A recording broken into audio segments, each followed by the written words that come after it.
ഹേ all, ഇന്ന് നമ്മുടെ ഇൻസ്റ്റാഗ്രാമിൽ കുറേ പേര് നമ്മുടെ അടുത്ത് കുറേ ചോദ്യങ്ങൾ ഇങ്ങനെ നമുക്ക് മെസ്സേജ് അയച്ച് ചോദിച്ചിരിക്കും. കുറേ റിപ്പീറ്റഡ് ക്വസ്റ്റ്യൻ ആണ്. അപ്പോൾ ഞാൻ ഒരു വീഡിയോ ചെയ്ത് കഴിഞ്ഞാൽ കുറേ പേർക്ക് യൂസ്ഫുൾ ആവുമെന്ന് എനിക്ക് തോന്നുന്നുണ്ട്.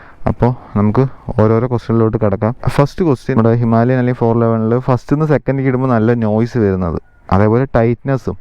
അത് എൻ്റെ അടുത്ത് ഈ മറ്റേ ഹാൻഡ് ഗാർഡ് കഴിഞ്ഞാൽ അടുത്ത ചോദിക്കുന്ന എൻജിൻ നോയ്സും ഹാൻഡ് ഗാർഡും കഴിഞ്ഞാൽ അടുത്ത് എല്ലാവരും ഇതാണ് ചോദിക്കുന്നത്. അതായത് ഈ ഗിയർ ഇത്ര ടൈറ്റ് ആവാൻ എന്താണ് കാരണം? പുതിയ ഈ സെക്കൻഡ്സ് എടുത്തവർക്കൊക്കെയാണ് ആ ഡൗട്ട്.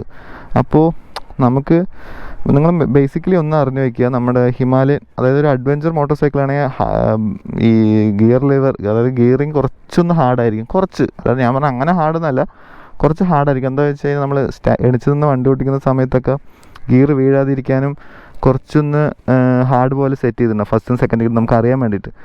അപ്പോൾ അത് നോർമലാണത്. അപ്പോൾ അത് നിങ്ങൾ മനസ്സിലാക്കുക. പിന്നെ ഒരുപാട് ടൈറ്റ്നസ് ഉണ്ടെന്നുണ്ടെങ്കിൽ നമ്മുടെ ഈ ചെയിൻ സ്ലാക്കും കറക്റ്റാക്കുക, ലൂബും ചെയ്ത് വയ്ക്കുക. പിന്നെ അലൈൻമെൻറ്റ് എന്തെങ്കിലും ഇഷ്യൂ ഉണ്ടോ എന്നുള്ളത് ചെക്ക് ചെയ്യുക. വീലിങ്ങനെ ഇത്തിരി ചേർന്നിട്ടാണോ സെറ്റ് ചെയ്തിരിക്കുന്നതൊക്കെ. അപ്പോൾ ചെയിൻ സ്ലാക്കും ലൂബും ചെയ്താൽ മതി. പിന്നെ നമുക്ക് വേറെ ഒന്നും നോക്കാനില്ല.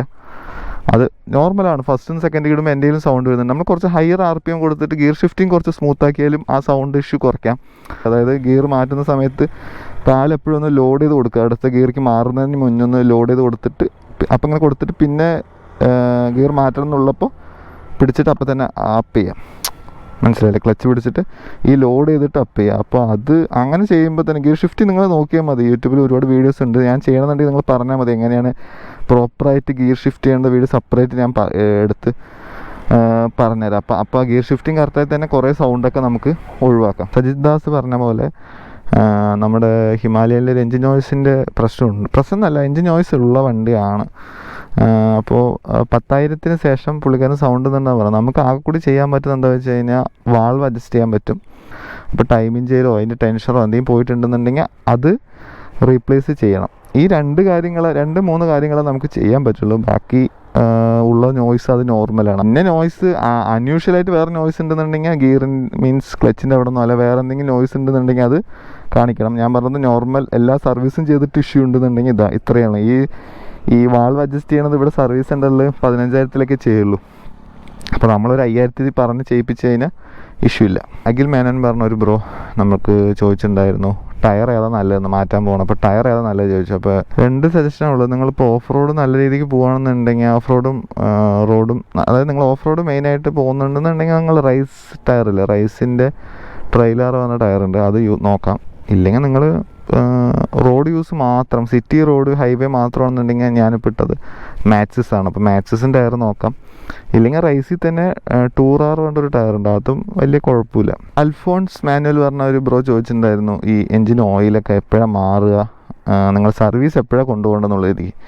നമ്മുടെ കമ്പനി റെക്കമെൻഡ് ചെയ്യുന്നത് 10,000 ഓയിൽ ചേഞ്ച്, 5,000 പോയിട്ടൊന്ന് ടോപ്പപ്പ് ചെയ്യണം, സർവീസ് ചെയ്യണം എന്നുള്ള രീതിക്കാണ്. പക്ഷേ ഞാൻ പേഴ്സണലി റെക്കമെൻഡ് ചെയ്യുന്നത് എന്താ വെച്ച് കഴിഞ്ഞാൽ നിങ്ങൾ 5,000 ഓയിൽ ചേഞ്ചും ബാക്കിയുള്ള സർവീസും എയർ ഫിൽറ്ററൊക്കെ ചെക്ക് ചെയ്യാം.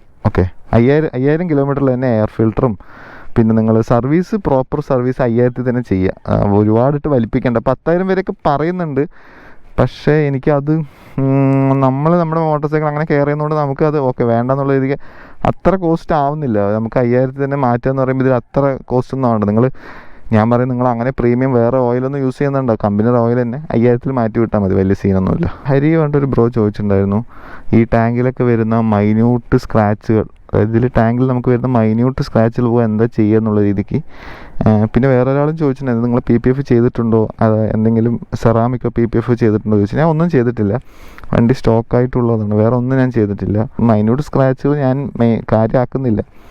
അത് ഒന്നാമത് ഒരു അഡ്വഞ്ചർ മോട്ടോർ സൈക്കിൾ, സോ ഞാൻ അങ്ങനെ അത്രയ്ക്ക് ഉള്ളത് അങ്ങനെ നീറ്റാക്കി വയ്ക്കാം, പരമാവധി നമുക്ക് പറ്റുന്ന പോലെ നീറ്റാക്കി വയ്ക്കാം. ഒരുപാട് സ്ക്രാച്ച് ആവുന്നുണ്ടെങ്കിൽ റീപെയിൻറ്റ് ചെയ്യാന്നുള്ള രീതിക്കാണ്. പിന്നെ എപ്പോഴെങ്കിലും വേറെ എന്തെങ്കിലും ഐഡിയാസ് തോന്നുകയാണെന്നുണ്ടെങ്കിൽ ബ്ലാക്കിൽ തന്നെ എന്തെങ്കിലും ഒരു റീപെയിൻറ്റ് തന്നെ വിടാന്നുള്ള രീതിക്കാണ് ഞാനിപ്പോൾ നോക്കുന്നത്. ഫസീൽ പറഞ്ഞൊരു ബ്രോ ചോദിച്ചിട്ടുണ്ടായിരുന്നു 2,800 കിലോമീറ്റർ ഓടിയുള്ളൂ. ആൾ കയറ്റി വെച്ചിട്ട് പോയതാണ്, പക്ഷേ ആൾക്ക് റസ്റ്റിങ് വന്നിട്ടുണ്ട് എക്സോസ്റ്റിൻ്റെ ഈ ഒരു സെക്ഷനിലൊക്കെ. ഓക്കെ, ഇപ്പോൾ ഇവിടെ എൻ്റെയും കുറച്ച് റസ്റ്റിംഗ് പോലെയൊക്കെ ഉണ്ട്. അപ്പോൾ പുള്ളിക്കാരൻ ഇവിടെ റസ്റ്റ് വന്നിട്ടുണ്ട്. അതേപോലെ വീലിൽ ഞാൻ ഫോട്ടോ ഇവിടെ ആഡ് ചെയ്യാം. അതേപോലെ ഹെഡ്ലൈറ്റിൻ്റെ കണ്ടില്ലേ, ഹെഡ്ലൈറ്റിൻ്റെ താഴെ അപ്പോൾ ഇവിടെയും എല്ലാ വണ്ടിക്കും റെസ്റ്റ് വന്നിട്ടുണ്ട്. എനിക്ക് മാത്രമേ വന്നിട്ടുള്ളൂ എന്ന് വിചാരിച്ചു. ഇവിടെ റെസ്റ്റിങ് പുള്ളിക്കാരനും വന്നിട്ടുണ്ട് ഇവിടെയും, പിന്നെ വീലിൻ്റെ അവിടെയും വന്നിട്ടുണ്ട്. അത് പിന്നെ ഒന്നാമത് പറഞ്ഞ് ഓടുന്നില്ല, കയറ്റി വെച്ചിരിക്കുകയാണെന്നാണ് പറഞ്ഞത്. എൻ്റെ സജഷൻ എന്താ വെച്ച് കഴിഞ്ഞാൽ ഇതിപ്പോൾ ഞാൻ എന്താ ചെയ്യുന്നത് വെച്ച് കഴിഞ്ഞാൽ പരമാവധി വണ്ടി ഇതിപ്പോൾ ഞാൻ വാഷ് ചെയ്തിട്ട് വന്നതാണ്. പക്ഷേ വാഷ് ചെയ്താൽ നമ്മൾ അങ്ങനെ കയറ്റി വെക്കാണ്ട് വാഷ് ചെയ്ത് കഴിഞ്ഞാൽ ഒന്ന് നന്നായി വണ്ടി ഒന്ന് വാമപ്പ് ചെയ്ത് ഓട്ടിക്കുക. മൊത്തത്തിലൊന്ന് കുറച്ച് നേരം ഒരു 5 കിലോമീറ്റർ 6 കിലോമീറ്റർ നന്നായി ഓട്ടിച്ചിട്ട് വണ്ടി കൊണ്ട് നിർത്തുക. എല്ലാ വെള്ളം ഡ്രൈ ആയെന്ന് ഉറപ്പ് വരുത്തുക. ഇതിപ്പോൾ ഞാൻ അങ്ങനെ ചെയ്യാത്തതുകൊണ്ട് അല്ലെങ്കിൽ സൈഡ് സ്റ്റാൻഡ് ഇടുമ്പോഴാണ് ഈ വെള്ളം ഇവിടെ വന്നിട്ട് ഇങ്ങനെ വന്ന് ഇവിടെ അക്കുമുലേറ്റ് ചെയ്തിട്ട് ഇവിടെ തുരുമ്പ് വരുന്നതാണ്. ഇത് ഞാൻ ഈ ഇടയ്ക്കാണ് കണ്ടത്. അപ്പോൾ ഇതിന് നമുക്കൊന്നും ചെയ്യാൻ പറ്റില്ല. ഇത് WD-40 വെച്ച് ജസ്റ്റ് അടിച്ചു വിട്ടിട്ട് പിന്നെ ഒന്ന് സാൻഡ് പേപ്പർ എന്താ ഇട്ടിട്ട് ജസ്റ്റ് ഒന്ന് സ്പ്രേ പെയിൻറ്റ് അടിക്കണം. അപ്പോൾ ഒരു സ്പ്രേ പെയിൻറ്റ് മേടിക്കുന്നത് എത്രയും നല്ലതായിരിക്കും. പിന്നെ ഇവിടെ നമുക്ക് വരാതെ നോക്കാനേ പറ്റുള്ളൂ. ഫസ്റ്റ് നമ്മൾ WD-40 അടിച്ചു കൊടുക്കുക എപ്പോഴും വാഷ് ചെയ്യുമ്പോൾ. ഇല്ലയെന്നുണ്ടെങ്കിൽ നമ്മൾ ഈ ബോൾട്ട് മാറ്റേണ്ടി വരും. മാറ്റിയിട്ട് ഒരു സ്റ്റെയിൻലെസ് സ്റ്റീലിൻ്റെ ബോൾട്ടോ ഏതെങ്കിലും അവൈലബിൾ ആണെങ്കിൽ അത് ഇടുക. ഇല്ലെങ്കിൽ നമ്മൾ എപ്പോഴും കെയർ ചെയ്യുക. അല്ലെങ്കിൽ തുരുമ്പ് വരുന്നുണ്ടെങ്കിൽ ആ ബോൾട്ട് മാത്രം ഒന്ന് മാറ്റിയാൽ മതി. അപ്പോൾ നമുക്കതാ ചെയ്യാൻ പറ്റുള്ളൂ. WD-40 ഇവിടെ അടിക്കുക പറഞ്ഞ പോലെ. പിന്നെ തുരുമ്പ് എവിടെ കാണുന്ന അവിടേക്ക് ഒന്ന് അടിച്ചു കൊടുക്കുക. അതേപോലെ ഈ ബോൾട്ടിലൊക്കെ തുരുമ്പ് ചില വണ്ടികൾ ഞാൻ കണ്ടിട്ടുണ്ട് ഈ ബോൾട്ടുകളൊക്കെ റസ്റ്റ് ഉള്ളത്. അപ്പോൾ വണ്ടി വാഷ് ചെയ്ത് കഴിഞ്ഞാൽ WD-40 ഒക്കെ ജസ്റ്റ് ഒന്ന് ഇവിടേക്കൊന്ന് അപ്ലൈ ചെയ്ത് കൊടുക്കുക. അതുപോലെ ഈ ബോൾട്ടുകളിലും പിന്നെ ഈ ഒരു സെക്ഷനിൽ ഇവിടെയൊക്കെ ഒന്ന് അപ്ലൈ ചെയ്ത് കൊടുക്കുക. തുരുമ്പ് വരാൻ ചാൻസ് ഉള്ളൂ. അതേപോലെ ഈ ഒരു സൈലൻസറിൻ്റെ ഇതിൻ്റെ അണ്ടറിലും തുരുമ്പ് വരും. അപ്പോൾ ഇതും ഇവിടെ ഒന്ന് അടിച്ചു കൊടുക്കുക. അപ്പോൾ ഇത്ര ചെയ്ത് കൊടുത്താൽ മതി. ഗാർഡ് എവിടെ നിന്നാണ് മേടിച്ചത്, ഇതിൻ്റെ ക്വാളിറ്റി എങ്ങനെ, അതേപോലെ ഇതിവിടെ വൈസറിൽ മുട്ടുന്നുണ്ടോ എന്നുള്ള രീതിക്ക്. ഇതിൽ മുട്ടുന്നുണ്ടോ എന്ന് കാണിച്ചു തരാം. മുട്ടുന്നില്ല. ഇത് കറക്റ്റ് അഡ്ജസ്റ്റ്മെൻ്റ് ആണ്. അതായത് ഒരു മൈന്യൂട്ടായിട്ടൊരു ഗ്യാപ്പ് കണ്ടില്ലേ. അതായത് ഇത് മുട്ടില്ല. ഈ സൈഡ് ആ സൈഡ് മുട്ടാത്ത പോലെ അഡ്ജസ്റ്റ്മെൻറ്റ് ചെയ്ത് തന്നിട്ടുണ്ട്. തൃശ്ശൂർ ബാൻഡിറോസ് എന്നാണ് മേടിച്ചത്. ബാൻഡിറോസ് പിച്ച് ഷോപ്പിൽ നിന്ന്. അതിൻ്റെ ലിങ്ക് ഞാൻ താഴെ ഇടാം. ഇത് നമുക്ക് ഓൺലൈനിൽ അവൈലബിൾ ആണ്. നമുക്ക് അവിടെ നിന്ന് മേടിക്കാൻ പറ്റും. ഓൺലൈനിൽ നിന്നും മേടിക്കാം. പക്ഷെ നമ്മൾ ഫിറ്റ് ചെയ്യേണ്ടി വരും. ഇത് അവിടെ പോയാൽ അഡീഷണൽ അവർ ഫിറ്റിംഗ് ചാർജ് മേടിക്കുന്നുണ്ട്. ഇതിന് ഞാൻ മേടിക്കുമ്പോൾ 1000 രൂപയായിരുന്നു പ്രൈസ് വന്നിട്ട്. 1000 റുപ്പീസ് ആയിരുന്നു. ഇപ്പോഴും 900 ആ റേഞ്ചിൽ കിട്ടും. 1000 രൂപേൻ്റെ താഴെയാണ് ഇതിൻ്റെ പ്രൈസ്. ഇതിൻ്റെ ഫേമസ് ആയ ഒന്നിൻ്റെ കോപ്പിയാണ്, ഒറിജിനലല്ല. അപ്പോൾ ഇവിടെ സ്റ്റിക്കറും കിട്ടും. അപ്പോൾ സ്റ്റിക്കർ ഞാൻ ഒട്ടിച്ചില്ല. ഞാൻ സ്റ്റിക്കർ ഒട്ടിക്കണ്ടെന്ന് പറഞ്ഞിട്ട് സിമ്പിളായിട്ട് മതി എന്ന് പറഞ്ഞിട്ട്. ഇതിനേക്കാൾ ഏറ്റവും കൂടുതൽ ഒരു ബ്യൂട്ടിഫുൾ ആയിട്ടുള്ളത് ഞാൻ ഒരു വണ്ടിയിൽ കണ്ടത് ഇതിനെ മാറ്റ് ബ്ലാക്ക് അടിച്ചിട്ട്, ഇത് ഫുൾ മാറ്റ് ബ്ലാക്ക് പെയിൻറ്റ് അടിച്ചിട്ട് കണ്ടായിരുന്നു. അത് നന്നായിട്ടുണ്ട്. അപ്പോൾ ഞാൻ ഇനി ചെയ്യുമ്പോൾ ഇനി അത് ചെയ്യാമെന്നുള്ള രീതിക്കാണ് സ്പ്രേ പെയിൻറ്റ് നടി. പിന്നെ ഇതിൻ്റെ ക്വാളിറ്റി എങ്ങനെയുണ്ട് ചോദിച്ചു കഴിഞ്ഞാൽ ഇതാണല്ലോ, ഇവിടെ തിന്ന് പൊട്ടി വന്നു. ഉണ്ടല്ലോ ഇവിടെ ഒരു ഇതുപോലുള്ളത്. അതിങ്ങനെ ഞാൻ അന്നൊരിക്കൽ ഇങ്ങനെ തട്ടേച്ചപ്പോൾ ഈ പ്ലാസ്റ്റിക് പൊട്ടി വന്നു. ഇരുമ്പ് നല്ല ക്വാളിറ്റി ഒക്കെ ഉണ്ട്, കുഴപ്പമൊന്നുമില്ല. അതേപോലെ ഇവിടെ ഈ നട്ടും തുരുമ്പ് വരുന്നുണ്ട്. ഞാനിപ്പോൾ ഇടയ്ക്കിടയ്ക്ക് ഈ WD-40 ഇടയ്ക്കൊന്ന് തട്ടി സ്പ്രേ ചെയ്ത് കൊടുക്കും. കണ്ടോ ഇവിടെ മാത്രം തുരുമ്പ്. അത് വേറെ ക്വാളിറ്റി ഇഷ്യൂ ഒന്നുമില്ല. ഇത് കുഴപ്പമില്ല, അത്യാവശ്യം ലുക്കും ഉണ്ട്. പക്ഷെ കോപ്പിയാണെന്ന് തോന്നുന്നുമില്ല. പക്ഷെ അത്യാവശ്യം നീറ്റായിട്ടുണ്ട്, വണ്ടിക്ക് ചേരുന്നുണ്ട്. സോ അതാണ് അതിൻ്റെ ഡീറ്റെയിൽസ് അതാണ്. അതേപോലെ പിന്നെ കുറേ പേര് ചോദിക്കുന്നത് ഈ പ്ലേറ്റ് ഇത് നിങ്ങൾ സെപ്പറേറ്റ് മേടിച്ചാണെന്നല്ല. ഇതൊരു ടോപ്പ് ബോക്സിൻ്റെ ഒപ്പം കിട്ടിയതാണ്.